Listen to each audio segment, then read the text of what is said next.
Hello there, and welcome once again to USR1 Retro for this, the fourth part of my videos on Nintendo month. And for this one, I'm actually going to concentrate on two Spectrum conversions of Nintendo games. You see, in the very early 80s, just after Donkey Kong was released in 1981, various companies wanted to do Donkey Kong games on the home consoles at the time, and out of them all, Coleco managed to win the license to produce Donkey Kong on the home Coleco system, and they also done a port for the Atari 2600 as well. And then Atari managed to get the home computer rights, which meant that they could do versions for not only the Atari 7800, I think it was, but they could also do a version for the MSX, I do believe. Could be wrong on that, but I'm not too sure. And they also did a version for the Commodore 64. But then it wasn't until 1986 that Ocean had managed to get the license somehow to do a home version for the Spectrum, the Amstrad CPC 464, and a second version for the Commodore 64. And this version is actually done by Sentient Software and published by Ocean themselves. The second game I'm going to get onto afterwards. But Donkey Kong, as we all know, was the very first Mario game in the world. I suppose, yeah, you could call it the very first Mario game because it is Mario that's in it. But he's actually a carpenter instead. I mean, that's what it says at the bottom of like the scrolling text at the bottom there, as you can see. But they call the woman at the top the lovely lady. I think we all know it's Princess Peach. Well, it looks like Princess Peach. I suppose it could be considered Princess Peach. I'm not too sure. And the interesting thing was that Universal actually took Nintendo to court because of Donkey Kong, and they said that in so many words people could get confused with, like, if they wanted to, like, if they were looking for King Kong, they would find Donkey Kong instead, and all these other legal matters and all that. But eventually Nintendo actually won. They won the court case, and I actually think that's quite interesting. It's, you know, and I think it set a precedent for the Nintendo court cases that would come later. But right now we're going to delve into the Spectrum version of Donkey Kong. Left, right, down, up, icon space. Now, I remember playing this when we got the Spectrum Plus 2, and I do believe it was either Christmas '86 or Christmas '87 that we got the Plus 2, the original light grey Plus 2. And I remember the pack-in games was the Ocean compilation Screen Heroes with Knight Rider, the rather awful Highlander. I mean, it's so awful. I think I've played it 3 times. Well, I say played, attempt to play it 3 times. As I say, Knight Rider, Miami Vice, Frankie Goes to Hollywood, Rambo First Blood Part 2, like literally most of their licensed titles. I think Street Hawk was on there as well. It also came with Konami Coin-Op Hits, which had Hyper Sports, Mikey, Green Beret, Ye Are Kung Fu, and I think there was one other one, but I can't remember what it was. Oh, it was Ping Pong. And it also came with small dual cassette case of Donkey Kong and Mario Brothers. And I used to love playing Donkey Kong back in the day. I mean, I think Donkey Kong is possibly one of my favourite games. It really, really is. I mean, I haven't tried the the Game Boy version, which apparently after you've completed the main levels, there is some puzzle levels as well. But as I say, that's one that I haven't played, and that's one that I really do need to try and have a crack at. But no, Donkey Kong is a brilliant game, absolute classic. You know, and for a game that was 1981, that's what 41 years ago. It still plays really, really well, it really does. But we're going to have a look at this Spectrum version and see how much it differs from the arcade original.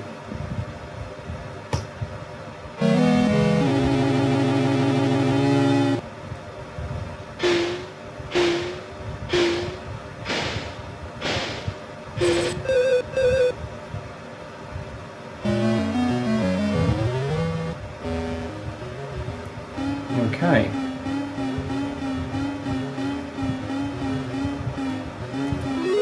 I would have had the audio going through the headset, but for some reason it's coming through the laptop, so apologies if you can hear it twice.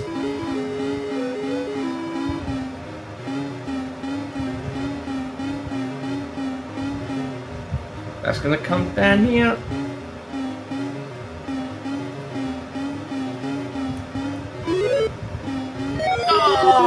Oh, shouldn't have hesitated. Should not have hesitated.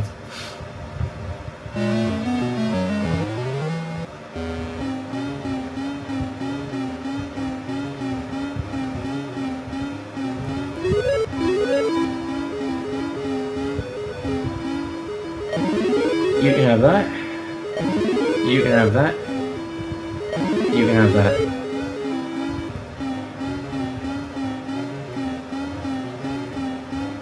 Oh, I pressed up instead of jump. Oh, man alive.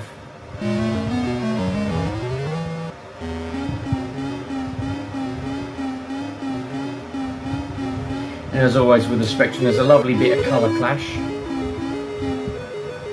I think that's one of the charming aspects of the ZX Spectrum, was the games having colour clash like that.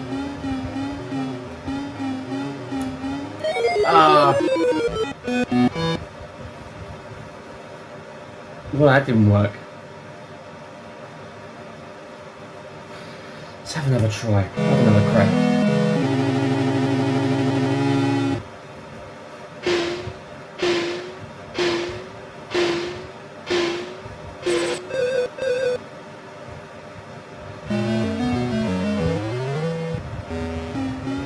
I must admit, I do think the music is pretty charming.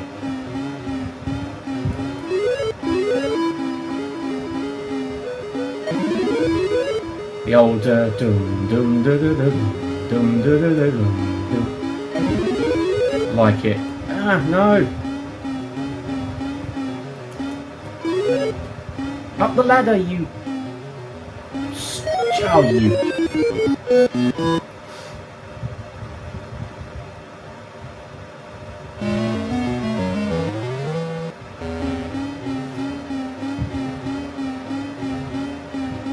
I do actually remember playing the arcade version in a retro arcade in Yarmouth, sorry, not Yarmouth, Southend. It's called Astro City, I think it is, and they've actually got one of these arcade machines. And I actually got quite far in it. I think I got to like level 5 or something, which is literally like the level, like they just looped around, but they got harder, and I loved it. I think I spent a good hour just on that machine alone, and it was fantastic, absolutely fantastic.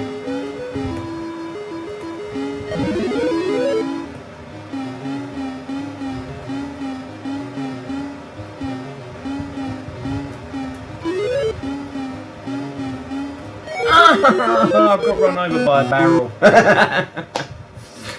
Oh, so for a 1986 Spectrum game, it's it's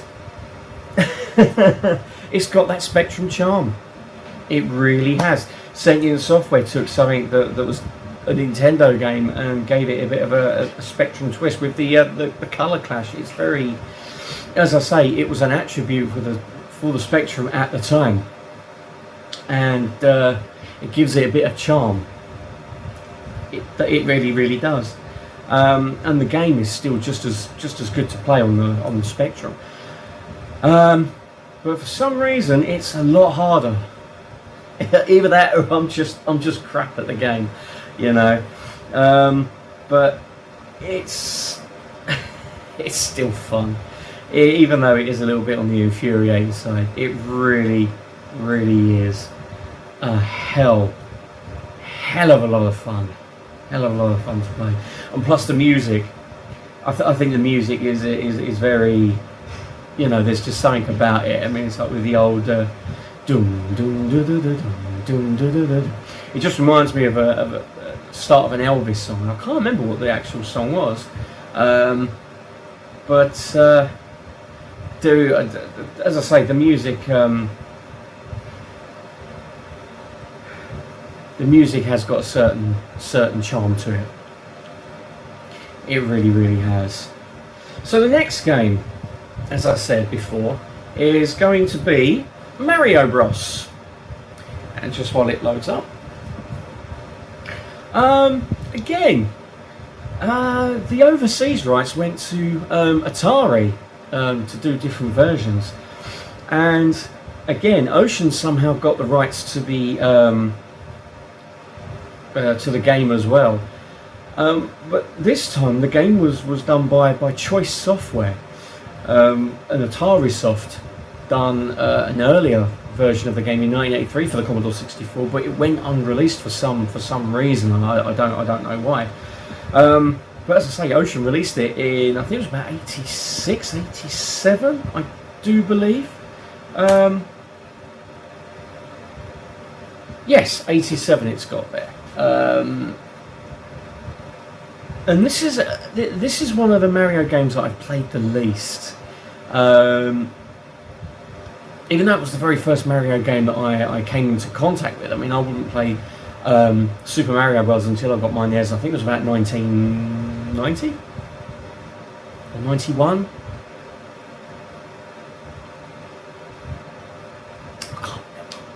I can't remember. It might have even been about 92. About 92-ish, I think. Or even been 93. You know, it's so long ago. I'm old. So yeah, I wouldn't play Super Mario Bros. Until then, but as I say, Mario Brothers, the original single screen game, was my first taste of a Mario game. And I do remember getting to, I think it was about level 3. But as I say, it's not one that I've played often. Maybe a handful of times over the years. Excuse me. And I do remember not liking it as much. So we're going to have a go.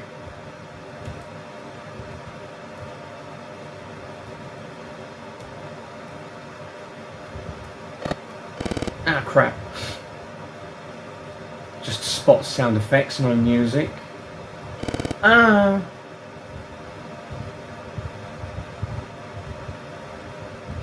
At least you can see Mario has a bit of a cap in this one. Ah. Well, I had a score of 0.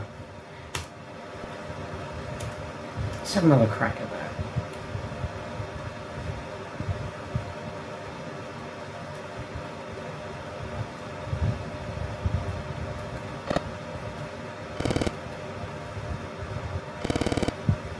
Ah, well, at least I've got some points for that.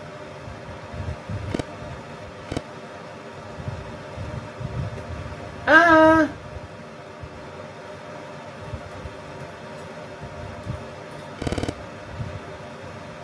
Right. Oh, could it be level 2?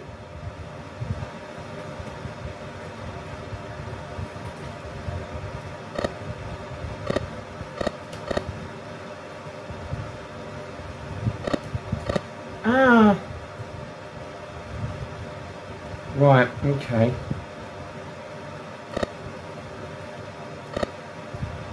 Ah!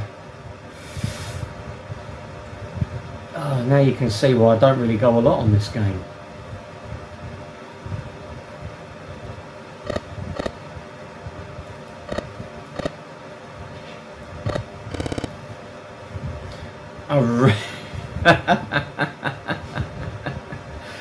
Oh man alive. I really don't like that game whatsoever. I really don't. I mean, graphically it's middling, very middling. The sprites of the Koopas, the turtles, whatever they are, they look like Atari 2600 graphics to me. And the fact that I mean, Mario, I mean, I don't know if it's with the original arcade game as well. I mean, I've never played the original arcade game. I haven't even played any of the other ports because it's not been one that I really wanted to seek out.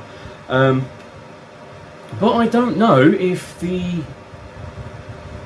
having to gain momentum to run and then having to, like, when you press like in the opposite direction, he like screeches to a halt and then turns and runs the other way, and you have to build the power again. I don't know if that was something on the original arcade game or on any other port or not. I don't know if it's just specific to this version, but it just makes it a lot harder. And the fact that it kind of plays with your jump as well, it just makes it a bit more difficult. You know, it's literally, unless you've put hours and hours and hours into the game, it's unforgiving for a newbie. It really is. And plus the lack of music, and just having like the spot effects, which is very iffy. It's not one that I would play again. I'm literally just playing it just for this video. But yeah, it's not one that I would play over and over again. Not by a long shot. I really wouldn't. No. But yeah. So there you go. Two Nintendo games on a completely different system, and this was before. I think this was before the NES actually made it to UK shores. I think it came out over here in about 88, 89. And I think it came out in America in about 87. I think. It might have been earlier than that. I might have got my dates wrong. I really do might have got my dates wrong. And that's what I mean. That's why I remember getting the NES in about the very early 90s. As I say, it was roughly about 93, I think, because I think the way that I got my machines was, it was either 1990 for the, was it 91? It was either 90 or 91 for the Amiga, 91, 92 for the Sega Mega Drive, and I think I got the NES off like the year after that for Christmas. So it was about 92, 93. So it was on the cusp of, you know, and then it was about 93, 94 for the Mega CD, and then 94, 95 for the Super Nintendo. Of which I've got Super Metroid with that. I sold it. It was boxed with a guide and everything, and I sold it for 20 quid. Now I wish I never. The things you do when you're younger and dumber as well. But yes, enough of me waffling on about back in my days, sonny boy. You know, that's it for this Nintendo Month Part 4 video. The next video will be possibly done on the weekend. And I don't know what I'm doing yet. So it's going to come as a complete surprise to you, to what I can actually come up with. But hopefully you will like it, and hopefully you like and enjoy this one. On the subject of that, if you have liked the shite that I have served you up, then please like, comment, subscribe,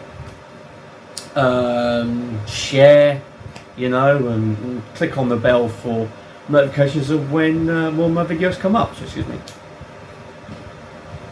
oh, excuse me. Yeah, click on that bell for any notifications for when I upload new videos. So it all helps. It all helps, and it gets my videos out there to other retro gaming enthusiasts, and hopefully they'll like the shit that I come out with. Or someone has to. Anyway, on that note, it is time to end. Thank you very much for watching, for tuning in, and until next time, this is USR1 Retro signing off, saying take care, look after yourselves, look after one another, and I'll see you in the next video. Goodbye for now.